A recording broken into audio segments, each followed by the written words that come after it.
এরপরে দেখবো আমরা ইনসার্টে যে স্মার্ট আর্ট এটা সিলেক্ট করে নিলাম, এগুলো ডিলিট করে দিই, কন্ট্রোল এ করে ডিলিট করে দিলাম।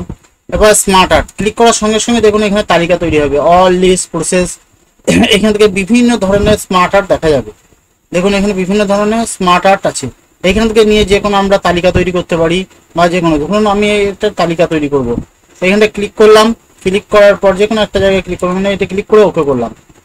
ওকে ক্লিক করার সঙ্গে সঙ্গে দেখুন এখানে তালিকা দিয়ে দিচ্ছে। এর ভিতরে আমরা ক্লিক করে আমরা লিখতে পারবো, যে কোনো জিনিস আমরা এখানে লিখতে পারবো বা টাইপ করতে পারি, নেম লিখতে পারি বা কোনো উচ্চপদস্থ জিনিস পরপর লিখতে পারি, পিরামিডের আকারে লিখতে পারি।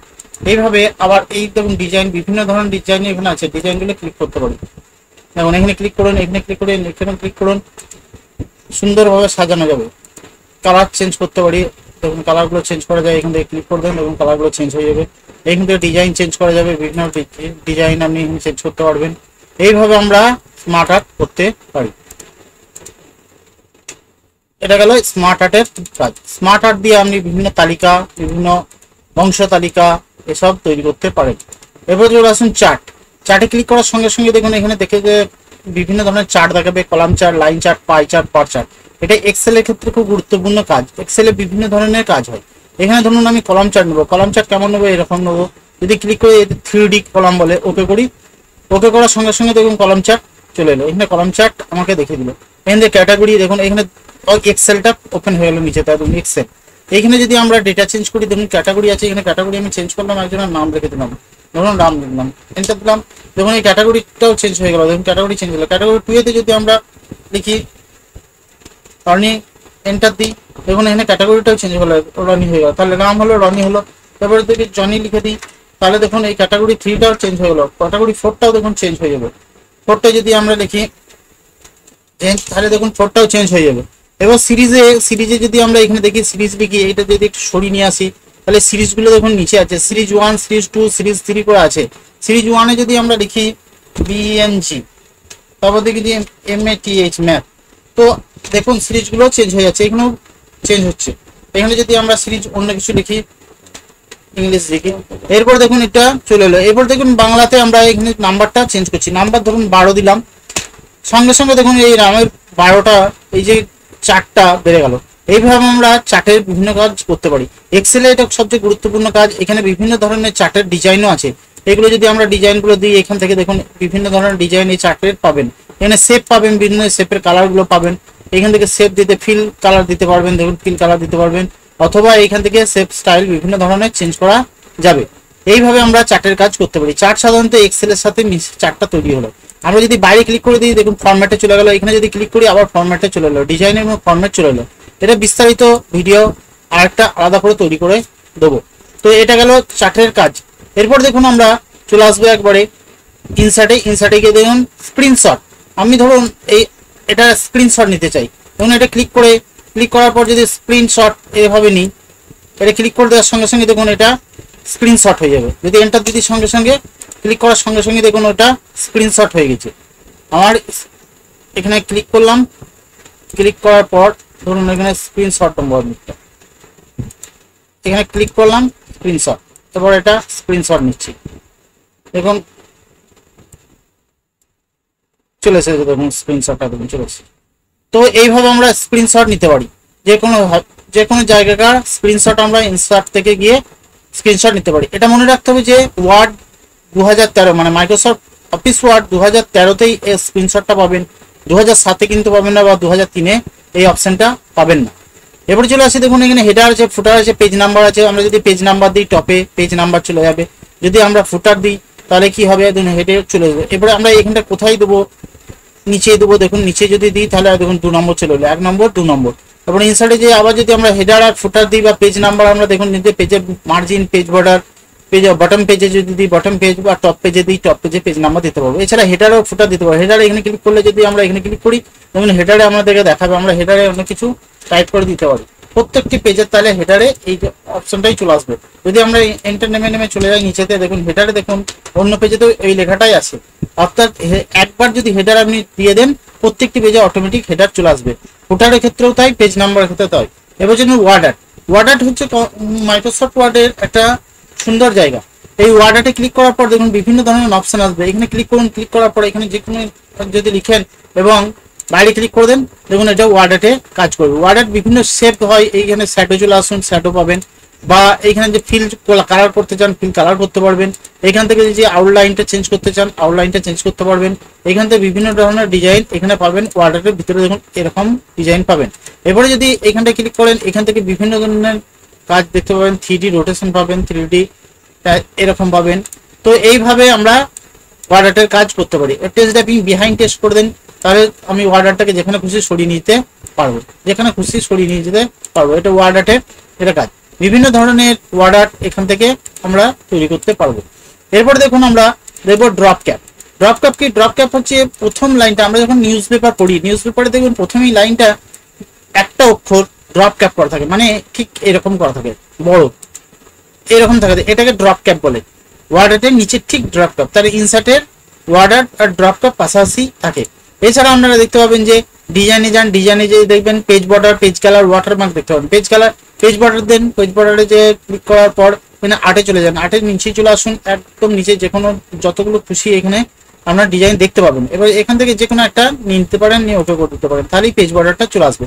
এবার পেজ বর্ডারটা যদি আমি বড় করতে চাই, ধরুন পেজের ফুলগুলোকে আমি বড় করতে চাই, এখানে ক্লিক করব। এখানে যদি আমি এখানে যদি দেখুন কমাই তাহলে ছোট হবে, আর এটা যদি বাড়াই তাহলে ফুলগুলো অনেক বড় বড় হবে। আমি যদি 30টা 31টা করে দিলাম, নিয়ে ওকে করে দিলাম, দেখুন ফুলগুলো অনেক বড় বড় হয়ে গেল, অর্থাৎ পেজ বর্ডারটা মোটা হয়ে গেল।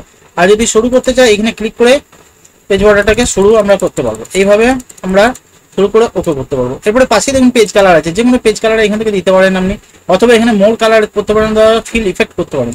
মোর কালারে যান, মোর কালারে এখান থেকে কালার চুজ করতে পারেন। আর যদি ফিল ইফেক্টে যান, এখানে গিয়ে দেখুন এখানে 2 কালার আছে, 2 কালারে ক্লিক করুন। 2 কালার থেকে এখানে যে কোনো একটা কালারকে আপনি চুজ করে নেন। মনে করুন আমি এটা নিলাম, এখানে ক্লিক করলাম, যেটা ভালো লাগবে সেটা চুজ করে ওকে করে দিলেই সুন্দর লাগবে। এটা ওকে করে দেন, তখন পেজ বর্ডার পেজটা আমার এরকম হয়ে যাবে। অর্থাৎ পেজ কালার থেকে যে আমরা এখান থেকে ডাইরেক্ট পেজ কালার দিতে পারি, বা নো কালার করতে পারি, এখান থেকে এখানে মোর কালার করতে পারি, এবং ফিল ইফেক্টে যে আমরা এখানে ইফেক্ট দিতে পারি। এরপরে যদি ওয়াটারমার্ক, ওয়াটারমার্ক হচ্ছে কোনো পেজের নিচেতে আপনি কোনো নোট তৈরি করেছেন, তার নিচেতে আপনার নাম বা কোনো তথ্য আপনি সেখানে রাখবেন, সেটাকে ওয়াটারমার্ক বলছে। ওয়াটারমার্ক হচ্ছে যারা নোট তৈরি করে, নোটের ক্ষেত্রে পিছনেতে একটা ওয়াটারমার্ক দিয়ে দেয়, সেই ওয়াটারমার্কটা যদি জেরক্স করে কেউ, তো সেই লেখার সাথে সাথে যায়। কেমন দেখুন, এখানে যদি ওয়াটারমার্কে ক্লিক করার সঙ্গে সঙ্গে এখানে চলে আসছে, দেখুন কাস্টম ওয়াটারমার্ক। ক্লিক করলাম কাস্টম ওয়াটারমার্কে, এখানে যে দেখুন টেক্সট ওয়াটারমার্ক। এখানে ধরুন আমি একটা শব্দ লিখে দিচ্ছি, আমি শব্দ একটা লিখে দিলাম, একটা জায়গার নাম লিখে দিলাম। এখানে কালারটা একটু চেঞ্জ করে যদি দিই, আমি ওয়াটারমার্কের কালারটা ডিপ করে দিই, যদি নিয়ে অ্যাপ্লাই করি, দেখুন ওয়াটারমার্কটা চলে এসেছে এখানে বিরামপুর, এইখানে ওয়াটারমার্কটা চলে এসেছে। এইভাবে এবার ওয়াটারমার্কটা যদি সরাতে চান, এখানে যান, যে যদি রিমুভ ওয়াটারমার্ক করেন তাহলে ওয়াটারমার্কটা চলে যাবে। এইভাবে আমরা এই ডিজাইনে যে page border, page colour, watermark দিতে পারি। পেজ লেআউটে যে বিভিন্ন ধরনের পেজ সেটআপ করতে পারি, A4 এবং ওরিয়েন্টেশন পেজ, পোর্ট্রেট এবং ল্যান্ডস্কেপ করতে পারি, এবং সাইজ দিতে পারি, এবং কলামটাকে আমরা ভাগ করতে পারি। কোথা থেকে যে পেজ লেআউটে যে এখানে যে আমরা যদি কলামটাকে ভাগ করে দিই, এখান থেকে যদি আমরা সিলেক্ট করি, প্রথমে আমরা এটাকে পোর্ট্রেট করে নিই, পোর্ট্রেট করার পর সিলেক্ট করার পর যদি আমরা এটাকে কলামটাকে ভাগ করি, 2 কলামে দেখুন 2 ভাগে ভাগ হয়ে যাবে, এবং 2 ভাগে ভাগ হয়ে যাবে। এটা যদি 3টে কলামে ভাগ করতে চাই, এখানে 3 কলামে ক্লিক করলে 3টে ভাগে ভাগ হয়ে যাবে, এটাকে কলাম বলে। আর যদি একটাও না যায় তাহলে 1-এ ক্লিক করে দেবো। তাহলে কি হলো, পেজ লেআউটে যে ওরিয়েন্টেশন, সাইজ আর কলামস আমরা এখান থেকে করতে পারি। এছাড়া মেলিংস এর একটা কাজ আছে, একটা যেটি অনেকজনের নামে প্রিন্ট আউট বার করে, এটা পরে কাজ দেখানো। যে রিভিউ আছে, রিভিউ স্পেলিং এন্ড গ্রামার করতে পারেন, ওয়ার্ড কাউন্ট করতে পারেন, নিউ কমেন্ট দিতে পারেন, বিভিন্ন ধরনের কাজ আছে। এছাড়া ভিউতে যে আপনি ভিউতে যে দেখতে পাবেন বিভিন্ন ধরনের পেজ, যেমন রিড মোড পেজ বলে, এটা রিড মোড পেজ বলা হয়। এটাকে এখান থেকে রিড করতে পারবেন, যেমন খুশি আপনি পেজটাকে রিড করতে পারবেন।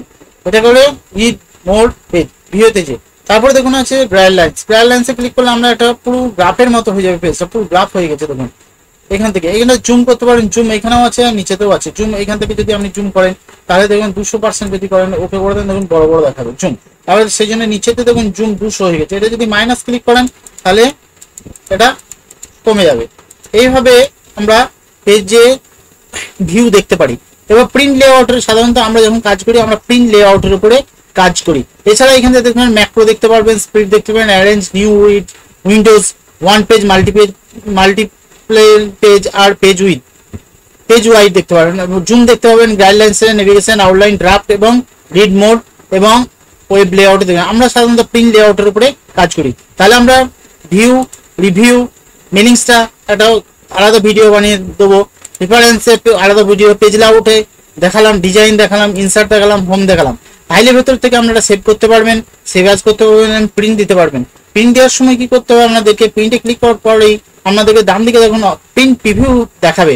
এই প্রিন্ট প্রিভিউটা যদি আপনার পছন্দ হয় তাহলে প্রিন্ট দেবেন। আর এইখানটাতে দেখুন আপনাদের প্রিন্টারটা সিলেক্ট থাকতে হবে, যে এখানে দেখুন যেমন আছে ক্যানন G200, এখানে ক্যানন G3010, এখানে HP LaserJet P1007। এই কটা অপশন আমার তিনটে প্রিন্টার আছে বলে তিনটে অপশন দেখাচ্ছে। এবার যদি এটাকে আমি পিডিএফ এ পরিণত করতে চাই তাহলে এখানে মাইক্রোসফট প্রিন্ট টু পিডিএফ, এখানে ক্লিক করব। ক্লিক করার পর যদি প্রিন্টে ক্লিক করে দিই তাহলে আমার এই যে পেজটা তৈরি করলাম এটা আমাদের কি হবে, পিডিএফ এ তৈরি হয়ে যাবে। ধরুন আমি এটা নাম দিয়েছি 4444, এটা নাম দিলাম, ডেস্কটপে ক্লিক করে দিলাম। ডেস্কটপে ক্লিক করে দেওয়ার পর যদি আমরা এই ডেস্কটপের ভিতরে চলে যাই, ডেস্কটপের ভিতরে এইখানে সেভ হবে। এবার সেভে যদি ক্লিক করে দিই, আমরা ডেস্কটপই করি, ডেস্কটপে গিয়ে এখানে যদি ক্লিক করে দিই, ক্লিক করে আমরা ডেস্কটপের উপরেই সেভটা করি, 444 নিয়ে সেভ করে দিলাম। সেভ করে দেওয়ার পর দেখুন ওটা পিডিএফ এ পরিণত হয়ে গেছে। আমরা এটা যদি মিনিমাইজ করে দিই, মিনিমাইজ করে দেওয়ার পর আমরা ডেস্কটপের ভিতরে যাই, ফোল্ডারটার ভিতরে আমরা এখানে 4444 যে লিখলাম সেভ করলাম সেটা আমরা এখানে দেখতে পারবো। এটা বোধহয় 4545, এটা 4545, এটা নয়। এইভাবে আমরা পিডিএফটা তৈরি করে নিতে পারবো। তো মাইক্রোসফট ওয়ার্ডের এইভাবে আমরা পিডিএফ বানাতে পারবো। ফাইলে গিয়ে প্রিন্টে গিয়ে এইখানটাতে দেখুন Microsoft print two PDF, print করে দিলেই আমাদের পিডিএফ এ পরিণত হয়ে যাবে। এটা মাইক্রোসফট ওয়ার্ড 2013 ক্ষেত্রে এটা প্রযোজ্য। তাহলে আমরা হোমের ভিতরে, ইনসার্টের ভিতরে, ডিজাইনের ভিতরে, পেজ লেআউটের ভিতরে, ভিউ, রিভিউ, এই কাজগুলোটা মোটামুটি এই পর্বে আমরা দেখলাম। আর এইখানে দেখুন আছে আনডু, রিডু, সেভ। এখান থেকে আমরা আরো সংখ্যায় বাড়াতে পারি। এটা আমরা আমরা ওয়ার্ডপ্যাডে দেখিয়েছি। নিউ, ওপেন, সেভ, এখান থেকে শর্টকাট নেওয়া যাবে। আমরা যখন নোটপ্যাড শিখেছি, নোটপ্যাডে আমরা কন্ট্রোল A দিয়ে সিলেক্ট করা শিখেছি, ডিলিট শিখেছি, কন্ট্রোল Z দিয়ে আমরা আনডু করা শিখেছি। এছাড়া সিলেক্ট করে কন্ট্রোল X করলে কাট হয় এটা জানি, এবং কন্ট্রোল V হলে পেস্ট হয়, এবং কন্ট্রোল C হলে কপি হয়, আর কন্ট্রোল V হলে পেস্ট হয়। এইভাবে আমরা শর্টকাটগুলো নোটপ্যাডের মধ্যে দেখেছি। এই পর্বে এই পর্যন্ত।